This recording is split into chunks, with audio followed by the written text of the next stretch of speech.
Hi, I'm David Lisot. The series is Living Histories. My guest today is Walter Breen, well-known scholar and numismatist. Mr. Breen, thank you for being here. How did you get involved in numismatics? Professionally, December 2nd, 1950, that historic meeting with John Ford, Waite Raymond, Dr. Sheldon, Dorothy Paschal, Homer Downing, God rest them all, Doug Smith, a few other people who later, Charles Wormser, people who became important to me in later life. Because of that meeting, Dr. Sheldon became my mentor. Because of that meeting, Waite Raymond gave me my first job ever, doing research in the National Archives on the mint records. Why were you brought in? Why were you involved? Well, John Ford thought to make me his protege in some way. He thought that I had something to do in numismatics that was worth doing. What had been your main interest up to that point? Learning everything I could about everything I could find. Coins were just incidental to that. So you've had an active mind for learning. Why did coins particularly stand out to you? This may sound very strange, but believe it or not, it was a field that I realized that I could do something where a little expertise went a long way. It was something I felt I might be able to grow with. What was involved in creating the Encyclopedia of United States Coins? About 30 odd, some very odd, years of research and about 8 years of actual writing, looking at collections on both coasts, in museums, in private hands, looking at dealers' stocks, talking, listening, reading, listening, winnowing out the baloney. How much of the information that's used today do you feel needs to be reworked and reevaluated? That depends on what field you're talking about. In some fields, I would have to say most of it. Let us say in a few others that have been thoroughly worked up in recent years, like large cents, considerably less. One might even hope that there is a convergence towards the eventual goal of complete information about each particular series. I'm hoping my encyclopedia will help a bit there. I have a copy of it here, fortunately, so I can answer questions on that. How about the coins of today? What research, what excitement is there for current scholars and researchers to be doing with today's numismatics? If by coins of today you mean coins that are being minted today, or coins of designs that are being minted today, yes, there are always new varieties being found. The mid-era people have been, of course, singularly active in that respect, trying to impart a certain amount of interest to a field that has been notable for dullness. With the modern commemoratives, do you feel the mint is headed in the right direction? I think that Elizabeth Jones is about the best thing that has happened to the engraving department in generations. Possibly the best, the one since Gobrecht. I am not referring, of course, to outside engravers. I'm referring specifically to engravers of the United States Mint. Mm-hmm. You were starting to say. Of the current series, the commemorative series that's being done, are these frivolous issues just to be sold to collectors, or are they of historical importance? They are of historical importance, at least so far. I am most pleased at this. Back about 1981 or 82, I was recommending that very same thing in one of my columns, Bristles and Barbs, in Coins magazine. I had actually suggested that commemoratives be brought back, and that they be on subjects of national importance, and that they be distributed by the government instead of by coin dealers and speculators. And all of this has happened. I was most pleased. And going back to the earlier days with people like Waite Raymond, what are some stories that they did that you feel were important for the numismatic industry? Waite Raymond, one of my mentors, although not my chief one, first got me to do research on proofs. The rest of that is history. The second thing he did, which was in some ways much more important, he was one of the very few early far-sighted dealers who figured that Coin dealers would sooner or later have to have wholesale sources of supply. And as a result, he hoarded coins, old ones, Indian cents, Liberty nickels, barber coins of all kinds, walkers, Liberty standings, everything that sort was current in the early 20th century. He hoarded these specifically so that he would be able to supply coin dealers for their retail trade. Simultaneously, he promoted not only his own coin holders, but the publications which listed everything. The Raymond Standard Catalogs, of course, being the most famous of these. The Standard Catalog is, of course, the ancestor of the Yeoman Guidebook, and at the same time, it is one of the ancestors of my own encyclopedia. If it were not for that, I would not be here right now. And how about John Ford? I used to say that he dragged me out of the gutter. That's only a slight exaggeration. I had gotten out of a veterans hospital in 1950 after corresponding with him. I had nowhere to go. I had no real work prospects until he took me to New York and made it all happen. What was the process? How did it develop? I had read articles by him in the Numismatist, and I started corresponding with him. It was as simple as that. We wrote about many, many, many different American fields. I had, of course, been reading everything I could get my hands on. And, of course, Sturgeon's Law applied to most of it. Sturgeon's Law, 90% of everything is crud. Philosophically, what do coins represent other than a medium of exchange? There's no one single word that will fit that. Sometimes it's society's way of honoring bureaucrats, politicians, generals, many people who don't really deserve it, and a few who do. Sometimes coins are a method of establishing national sovereignty.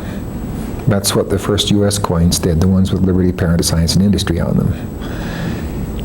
Those were a way of showing the rest of the European world.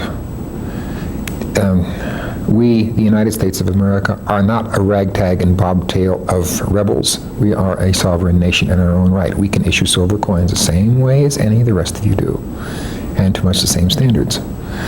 At other times, coins are a way of getting across artistic ideas in a more readily accessible form than medals would be, or sculptures that would be seen only in museums or private collections.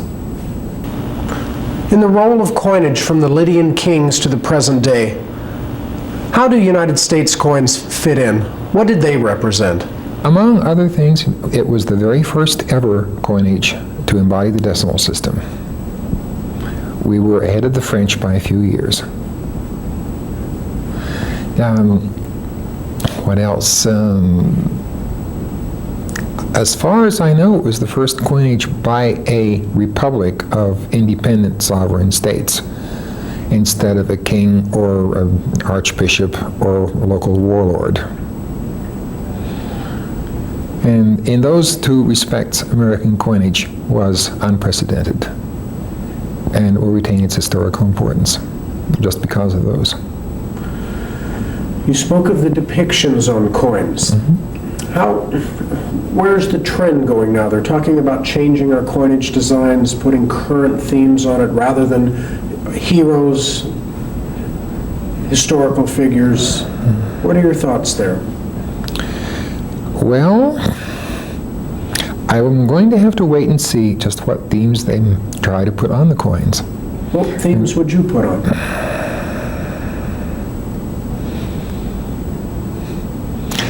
That's hard to say at the moment, because my answer might be different now from what it would be 5 or 10 years from now.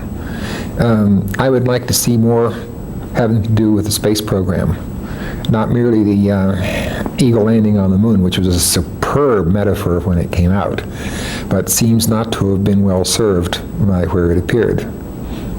I mean, who spends dollars anymore? Coin dollars, Anthony dollars. Or before that, who spent Ike dollars? They never circulated that much. I would like to see any number of other national events commemorated. Thank God we've had the Constitution. It might not be amiss to recommend for 1992 something commemorating the foundation of the United States Mint. 2000, the Capitol building in Washington. There are any number of other possibilities. But events of national importance, centenaries, sesquies, bicentennials, tricentenaries, whatever you want to call them. Do you think there's any numerological significance to coins with either denominations or dates that have been overlooked by collectors? Numerology is not my thing at all. I gave up on that one after 9 different numerology systems gave me 9 different personal numbers. So I haven't been trying to explore that one. Sorry. I will leave numerology to those who are more adept in it than me. And if any of them are in the Bureau of the Mint, well, they have my deepest sympathies. How about the frequencies of the metals when you ping a quarter? I have used those over the years for identifying wartime silver versus nickel 5-cent pieces. I've used them on occasion for distinguishing other very slight changes in metallic composition. A small change in alloy represents a large change in the timbre and the pitch of the note. I don't know that anyone has ever written this up systematically. Someone should. What's the role of the collector in numismatics? He keeps the field alive. Without collectors, dealers would starve.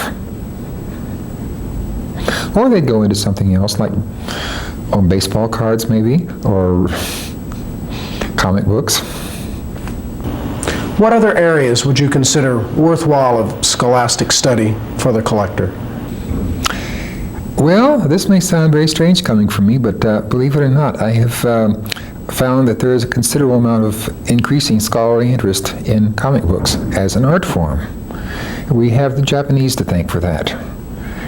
You realize that the Japanese started the genre centuries ago. They are traced back to the legendary Buddhist bishop Tobo Kakuyu, I think something very similar to that, back in the 12th century A.D., where he made scrolls showing pictorial scenes, some of them ghosts and demons and legends from mythology, and some of them very much of the earthy. And the tradition has continued more or less since then to the present day.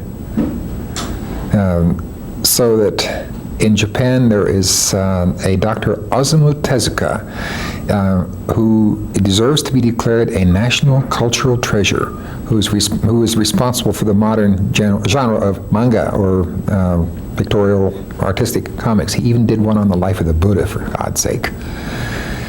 He has done animated films in this country. He's a genuine polymath.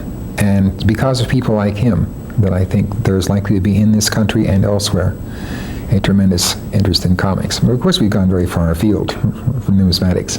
It's that there are so many other possible sources of interest. Once one becomes tired of split bands, full steps, mint state 61s and 62s, if anyone could ever tell them apart, or how did the old expression go?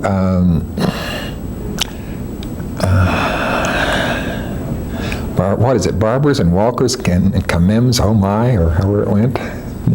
Walter, how would you like to be remembered in the coin industry? I don't know. I never thought of it. Right. I suppose if I have to think of it now, I would rather be remembered as a scholar, as one who always tells the truth, as near as I can find it out, as someone who's helped lots of young people. My guest today has been Walter Breen. For the series Living History, I'm David Lisot.